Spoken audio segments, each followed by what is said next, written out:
Hello, hermanos y hermanas. So, today I wanted to talk about, let me back up. I'm going to start off with this prayer, okay? It's a Buddhist prayer. And there's a lot of beautiful prayers, but I really like this one. So let me start off with this. The prayer is, may all beings everywhere be happy and free. And may the thoughts, words, and actions of my life, my own life, contribute in some way to that happiness and to that freedom for all. So the energy behind that is very strong, and it's about this hope for everybody to be able to have access to empowered choices, strength, wisdom, intuition, radical self-compassion, dropping the facade, radical honesty, and the hope that my actions are contributing to that in a positive way. So contributing to them, contributing to myself. And with that, it's important to ensure you do your own reflections to make sure you are part of that good synergy. And yesterday I said something which, if you don't watch it, it's not that big of a deal, but I said something where I'm like, darn it, I said that kind of a little off.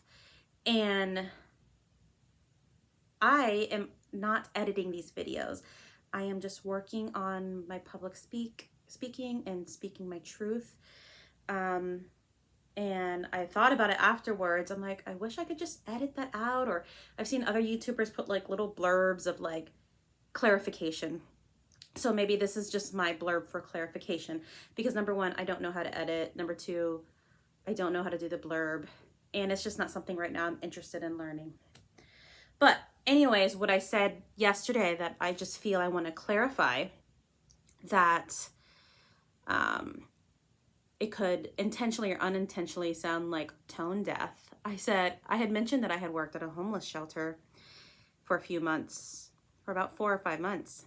And I said it was a beautiful experience. So it's like, what the hell does that mean? It was a beautiful experience, you know? So really what I meant to say was it was a deepening experience. And it was a deepening experience to understand the magnitude of us all being interconnected, the magnitude of systemic issues. There's so many systemic issues, but in this case, I'm going to talk about those experiencing homelessness. And it's a heavy issue, but I am of the personality type where I just don't want to bypass something. There's such an easy way to spiritually bypass and stay in our little bubble with our crystals and stuff like that. And that is totally awesome. But there is this realness about being a spiritual warrior, being authentic, of going out there and spreading that light. You recharge with your crystals, you recharge with whatever practices you need to do, you recharge, and then you go out there and you help and you serve. So I am someone who's naturally serves, and working there, like basically what I meant to say, it was a deepening process and realizing it all. And I don't want to talk too much about it, because I will say that the organization I worked for, they're dealing with a really, really hard issue. And it's more of a systemic issue. It's not necessarily that organization. To me, they're doing the best that they have with the tools that they have. So, but, you know, while I was working there, I met so many dedicated people. And I think you find this a lot in a lot of helping jobs. So whatever that job may be, social worker, therapist, teacher, nursing, there's so many jobs that it's easy for people to get burnt out. It's easy for you to give more than receiving. And there was a sense of that there. And while I was there, I met such beautiful souls. Many of the guests who were there, I became friends with them. I mean, we became friends. I mean, we talked about everyday life things they wanted to know. Like, I had just gotten my puppy when I was working there. They were like, what's going on with your puppy? And what's going on with your boyfriend? What are you going to do this weekend, Miss Jacqueline? And blah, blah, blah. And, you know, but as I'm speaking, I just want to mention, I do have this sense of humility and not uncertainty, because this is something bigger than myself, bigger than my few months working at a shelter for people who are experiencing homeless. It's something of, I don't have the answers. And I think a lot of people don't have the answers, because if we did, why would we be having these atrocities in this country? I live in the United States. It's supposedly the first world nation, America's #1. Why do I see brothers and sisters on the streets with this issue? And while I was there, the main thing that I took away with me was the importance of helping people access their dignity, access that empowerment within themselves. Because once you have the basic needs, that's your stepping stone to do it. But if the house is on fire, you're not worried about all these other things. You're worried about not getting burnt.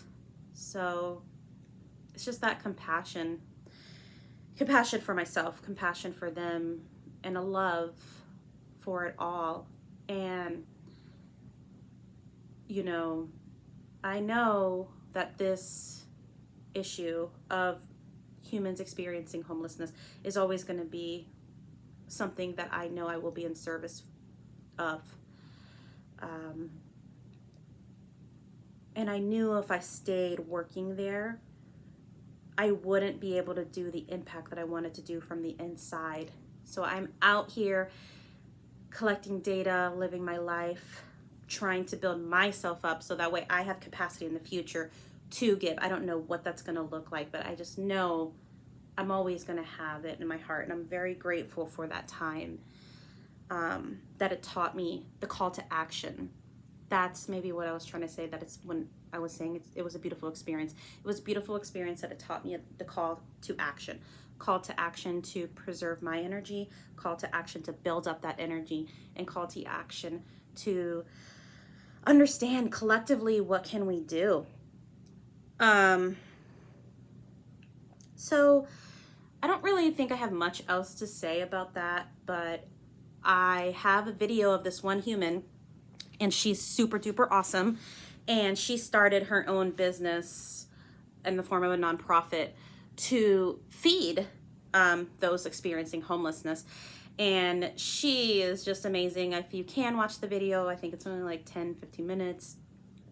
She talks about her experience dealing, while she was temporarily homeless, and her experience now of building up her business, and just the importance of treating each other as if you're family. Because at the end of the day, we are a family. So maybe in the future I'll learn how to edit, but I don't know. It's just not in my wheelhouse right now. So this is just my clarification on that. I hope it made sense. And I just want to close it out with that Buddhist prayer again, just to make sure we keep the energy nice and high and beautiful. So I'm going to read it. May all beings everywhere be happy and free. May the thoughts, words, and actions of my own life contribute in some way to that happiness and to that freedom for all. So I hope you're having a lovely day. It's nighttime here. I hope you're having a lovely night if it's nighttime where you are. So that's about it. So from my heart to yours, sending you LOVE with an exclamation mark. Ciao for now.